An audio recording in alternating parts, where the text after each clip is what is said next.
दोस्तों हर साल हजारों स्टूडेंट्स जो एडमिशन लेते हैं हरियाणा में बीएड कोर्स में, बीएड करना चाहते हैं, वो टीचर बनना चाहते हैं, अपनी लाइफ को आगे बढ़ाना चाहते हैं as a teacher, as a अध्यापक, तो वो पढ़ाने के लिए कोर्स जो है बीएड का, बीएड करने के बाद में सीटेट का दिल्ली में एंट्रेंस होता है, उसके बाद जाकर आप टीचर बनते हैं। और इसी के लिए दोस्तों आपको जानना बहुत जरूरी है कि अगर आप बीएड करना चाहते हैं तो उसकी एलिजिबिलिटी क्या होगी, उसकी फीस क्या होगी, एडमिशन का पूरा प्रोसेस क्या होगा, साथ में ही बेस्ट कॉलेजेस कौन से होंगे, डायरेक्ट एडमिशन होगा या नहीं होगा, क्लासेस कैसे होंगी, ऐसे बहुत सारे सवाल जो आपके दिल में हैं, उन सभी सवालों के आज हम जवाब देंगे अपने इस वीडियो के माध्यम से। और आपके दिल में कोई भी किसी भी तरह के सवाल अगर रह जाते हैं तो कमेंट बॉक्स में सवाल पूछें या फिर दिए गए नंबर पर व्हाट्सएप करें, हम आपकी हेल्प जरूर करेंगे, आपको बताएंगे बेस्ट कॉलेज कौन से हैं या आपके जो भी डाउट्स हैं उन्हें हम क्लियर जरूर करेंगे। ज्यादा कुछ जानने के लिए बीएड एडमिशन 2024 के बारे में दोस्तों बने रहिए हमारे इस वीडियो के साथ। नमस्कार दोस्तों, फिर एक बार स्वागत करता हूं आप सभी का अपने इस यूट्यूब चैनल पर, जिसका नाम है यूनिवर्सिटी इंडिया। मेरा नाम है वीरेंद्र वर्मा। दोस्तों इसी तरह की जो बीएड रिलेटेड जो भी जानकारियां हैं, जो भी इन्फॉर्मेशन है, फिर चाहे सीटेट के रिलेटेड हो कि सीटेट का एग्जाम आप कैसे देंगे, चाहे वो एनसीटी के रिलेटेड हो, कोई भी कॉलेज एनसीटी की मान्यता उसके पास होना बहुत जरूरी है, वरना आपकी जो बीएड है वो किसी काम की नहीं, नल एंड वॉइड हो जाएगी, वो वैलिड नहीं रहेगी। यूनिवर्सिटीज के पास एनसीटी ई का अप्रूवल होता है और वही यूनिवर्सिटीज अलॉट करती हैं कॉलेजेस को, पर कॉलेजेस के पास एनसीटी ई का अप्रूवल है भी कि नहीं वो आपको देखना बहुत जरूरी है अगर आप बीएड करना चाहते हैं। बीएड करने के लिए दोस्तों आपके पास ग्रेजुएशन या मास्टर्स होनी चाहिए किसी भी रिकॉग्नाइज यूनिवर्सिटी से। किसी ऐसी ऑटोनोमस यूनिवर्सिटी से अगर आप कर लेंगे जो वैलिड ही नहीं, या फिर ऐसी बहुत सारी यूनिवर्सिटीज स्कैम में चलती रहती हैं जो बाद में बंद हो जाती है, यहाँ से आप फंस जाओगे, आपको प्रॉब्लम आ जाएगी। एडमिशन आप लेना चाहते हैं, डॉक्यूमेंट्स में आपके पास 10th 12th के डॉक्यूमेंट्स, मार्कशीट और सर्टिफिकेट, ग्रेजुएशन की मार्कशीट होनी चाहिए, साथ में ही मास्टर्स भी किए तो मास्टर्स की मार्कशीट चाहिए, मतलब सभी जो भी आपने क्वालिफिकेशन ली है मार्कशीट सबकी होनी चाहिए। माइग्रेशन होना चाहिए, माइग्रेशन नहीं भी है तो एडमिशन के 3-4 महीने के बाद भी आप जाके दे सकते हैं। साथ में ही फोटो चाहिए, आधार कार्ड चाहिए, इन बेस पे आपका एडमिशन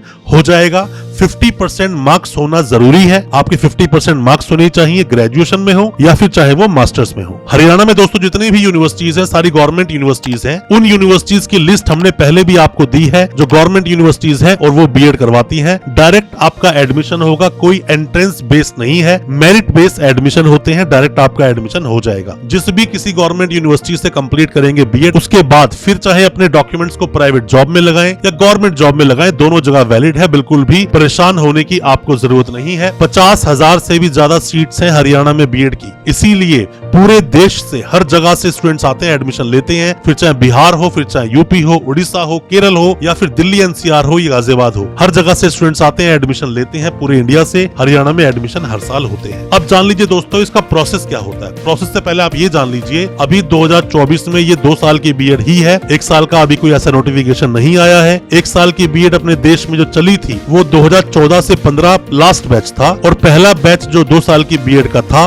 वो 15-17 था, जिसकी काउंसलिंग सीआरएसयू ने करवाई थी। अब एडमिशन का प्रोसेस क्या होगा दोस्तों, वैसे तो जो कॉलेजेस हैं या फिर कंसल्टेंट्स हैं सभी एडमिशंस लेना शुरू कर देते हैं अप्रैल से मई से, मतलब सीट्स बुकिंग शुरू हो जाती है या फिर हम कहें रजिस्ट्रेशन वो अपने पास करना शुरू कर देते हैं। और करवा भी लेना चाहिए अगर आपको एडमिशन लेना है, क्योंकि वो बीएड की सीट्स बुक करते हैं कॉलेजेस में सभी कंसल्टेंट, और जितने भी कॉलेजेस होते हैं वो भी अपनी सीट्स को पहले से ही बुक रखना चाहते हैं। दोस्तों आप में से कोई भी कंसल्टेंट है, कोई भी इंस्टीट्यूट है या कोई भी स्टूडेंट जो इस वीडियो को देख रहा है, कोई भी किसी भी तरह की जानकारी बीएड से रिलेटेड चाहता है, कमेंट बॉक्स में सवाल पूछें या फिर दिए गए नंबर पे व्हाट्सएप करें, हम आपकी मदद जरूर करेंगे एडमिशन में। और हमें ये भी बताएं किस कॉलेज में एडमिशन लेने की सोच रहे हैं या किस कॉलेज में आपने एडमिशन लिया है, हो सकता है उसमें हम आपकी कोई मदद कर सके। अब हम बात कर लेते हैं दोस्तों कि इसका प्रोसेस क्या होता है एडमिशन का। इन जनरल जब यूनिवर्सिटी की लिस्ट आ जाती है तो उसमें क्या होता है, कोई भी यूनिवर्सिटी की दोस्तों एक लिस्ट आती है, लिस्ट को आप देखते हैं, उसमें 3-4 चीजें लिखी होती हैं, जैसे कि रजिस्ट्रेशन की लास्ट डेट क्या है, उसके बाद उसकी लेट फीस क्या है, उसके बाद जो पेमेंट करने की, रजिस्ट्रेशन पेमेंट करने की लास्ट डेट क्या होगी, उसके बाद चॉइस फिलिंग की लास्ट डेट क्या होगी,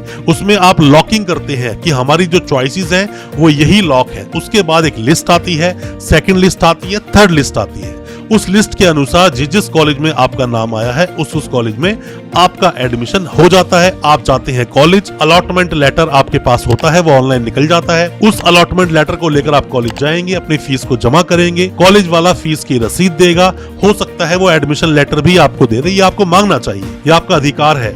एडमिशन लेटर आपके पास आ जाएगा, वहां आपका एडमिशन हो जाएगा। उसके बाद आपको घबराने की, टेंशन लेने की जरूरत नहीं है।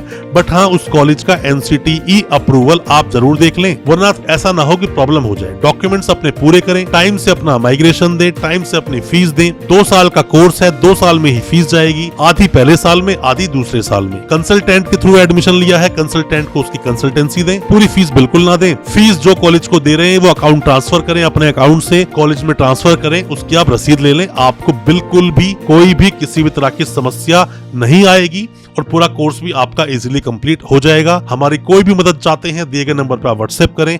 अच्छा लगा हो आज का वीडियो, हमारी वीडियो को ज्यादा से ज्यादा अपने दोस्तों, परिजन, परिवार तक शेयर करें ताकि वो भी अपने आप को जानकार बना सकें। चैनल को सब्सक्राइब करना बिल्कुल ना भूलें, साथ में लगा बेल आइकन जरूर दबा दें ताकि इसी तरह के एजुकेशनल वीडियोस आप तक पहुंच सके सबसे पहले। बहुत बहुत शुक्रिया दोस्तों, धन्यवाद हमारी इस वीडियो के साथ बने रहने के लिए।